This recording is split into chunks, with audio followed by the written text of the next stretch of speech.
Chapter 29, Thoughts and Prayers. The first Sunday after the news broke about the discovery of Tina's, Cody's, and Stephanie's bodies was like no other in living memory in Mount Vernon. All the local churches addressed the news in one manner or another.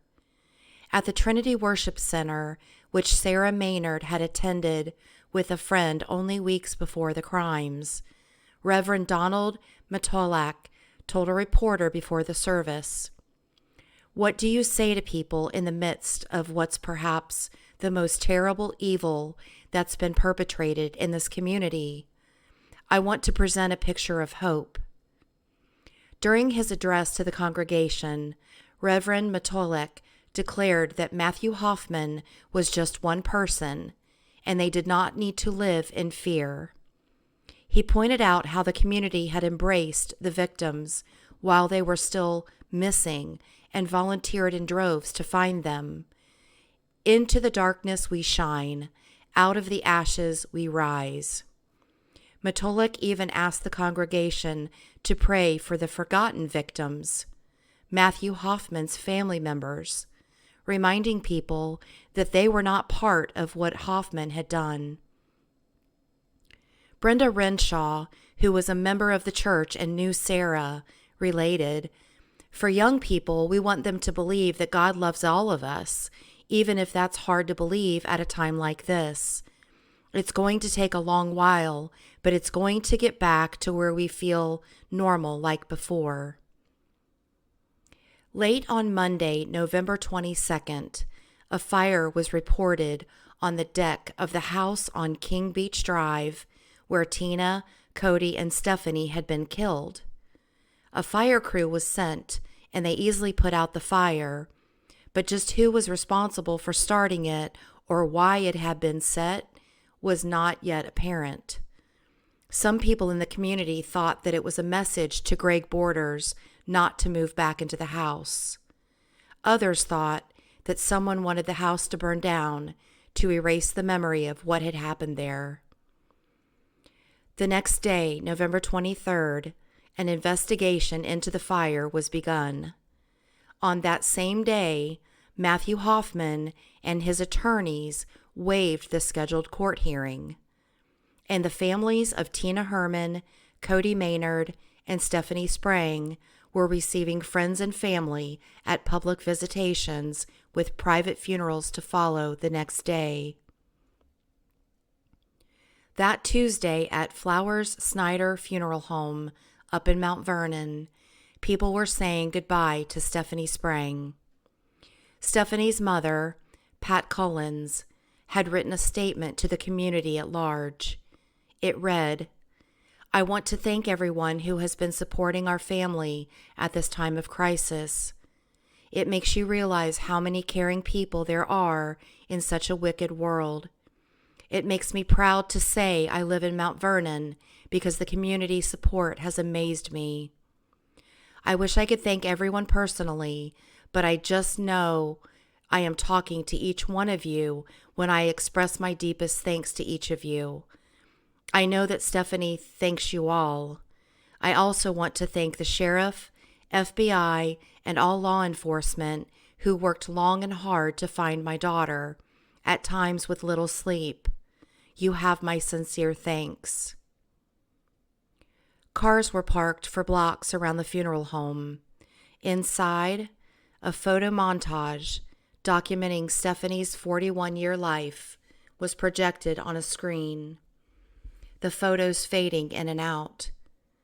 There were photos of Stephanie as a young girl, as a toddler in a winter coat, a little girl in a frilly dress, a teenager nearing high school graduation, and later photos depicting her in a long white wedding gown or with family members around a Christmas tree.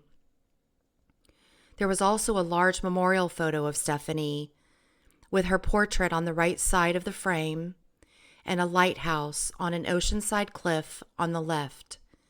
Below it were the words, "In loving memory, Stephanie L. Sprang, born on Saturday, November 1st, 1969, died on Wednesday, November 10th, 2010. A poem titled Tomorrow was printed on handouts distributed during the visiting hours.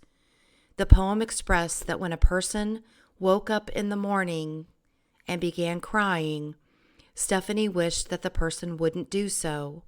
She wanted to let the person know that she knew they loved her and she loved them as well. She also wanted them to know that whenever that person thought of her, she wasn't far away at all, but right there in their heart. Sheriff David Barber paid his respects and attended the memorial service, as did many friends and members of the community, including Randall Alsey, who knew Stephanie from frequent karaoke nights. Randall told a reporter that Stephanie was a good singer who especially liked rock and party songs, and that she was always smiling, always having a good time. I never saw her down. She was a character, a real character, full of life and enjoyed living.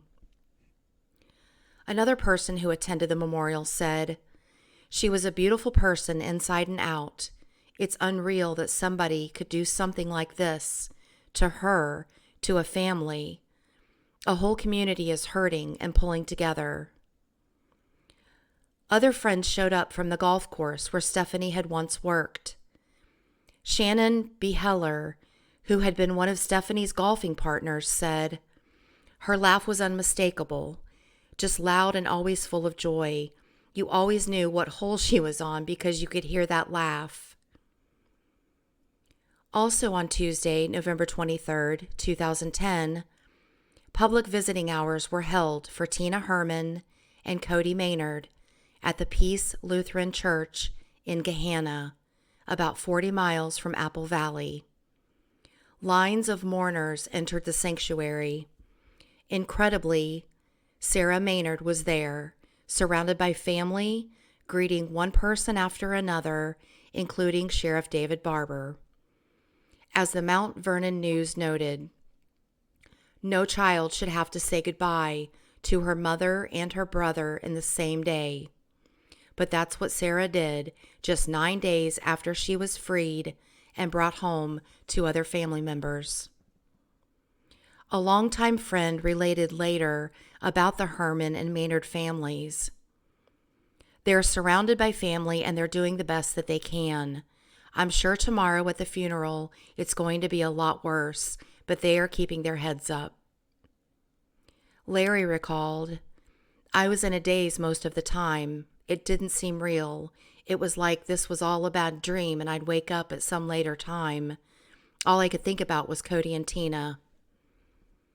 In a written statement at the memorial, Larry expressed, "We wish to take a moment to thank the nation for the outpouring of love, prayers, and support that you all continue to provide. To the residents of Knox County who grieve with us as well, we would like to share that all of you who were touched by this tragedy, whether directly or indirectly, are in our hearts and prayers." There was also soon a statement to the media. Tina Rose Herman, age 32, and Cody Alexander Maynard, age 11, were unfortunately taken away from us on Wednesday, November 10th, 2010. Tina was a courageous and energetic woman whose greatest joy in life was being a mother.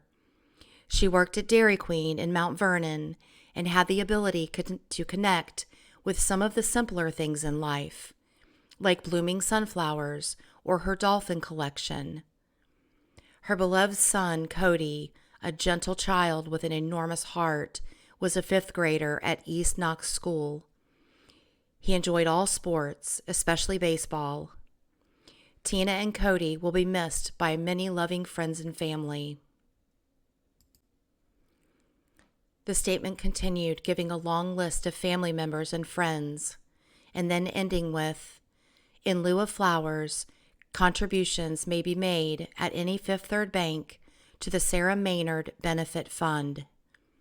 The Herman and Maynard families would like to extend a heartfelt thank you to all of those in the community who reached out in love and concern during this very difficult time." Despite the request for no flowers, there were mounds of blooms at the visitation. The 2 closed caskets were surrounded by them. Friends walked out of the church with sunflowers, Tina's favorite flower, and paper baseballs inscribed with Cody's name, birth date, and death date. Well-wishers could write their thoughts directly onto the baseballs. Dee Hall, whose grandson had attended school with Cody, said, "It's part of the healing process for this community. We don't experience stuff like this every day here. I'd like to believe that something this horrific has brought the community closer together." Valerie Haythorne, the Dairy Queen manager where Tina had worked, and who had been the first person not only to report Tina missing, but also to see the interior of the house and call the police, closed the restaurant for the day so that all employees could go to Gahanna for the visiting hours. 11-year-old Keisha, whose mother was a co-worker of Tina's, told a reporter, "I wrote on the baseball, 'We miss you and will always miss you.'" And Keisha's mother, Teresa, said, "When I pull into work, I expect to find Tina's truck there. She was a joker and full of life. Sarah was being very, very, very strong. I couldn't imagine being that strong. She would flick rubber bands at work and sing 'Leaving on a Jet Plane.' It's like a really bad nightmare that I haven't woken up from. We don't understand why something like this happened. It just doesn't make sense." Friends also signed an online guest book in remembrance of Tina and Cody. One person wrote, "As the holidays approach, I will keep you, Sarah, and your dad Larry in my thoughts and prayers. Just remember that your mom and brother will be with you always when you look up in the sky." Another person wrote, "Just sending you love and support in this very difficult time. I am forever changed, and I want you to know that you will be in my thoughts and prayers for the rest of my life." All around Apple Valley, purple ribbons hung from mailboxes and light posts. At the home where Tina and the kids had lived, on King Beach Drive, the memorial around the tree in the front yard kept growing and growing. It contained purple balloons, white crosses, stuffed animals, candles, and a wind chime. A handwritten note on the tree proclaimed, "Watch over the Maynard family."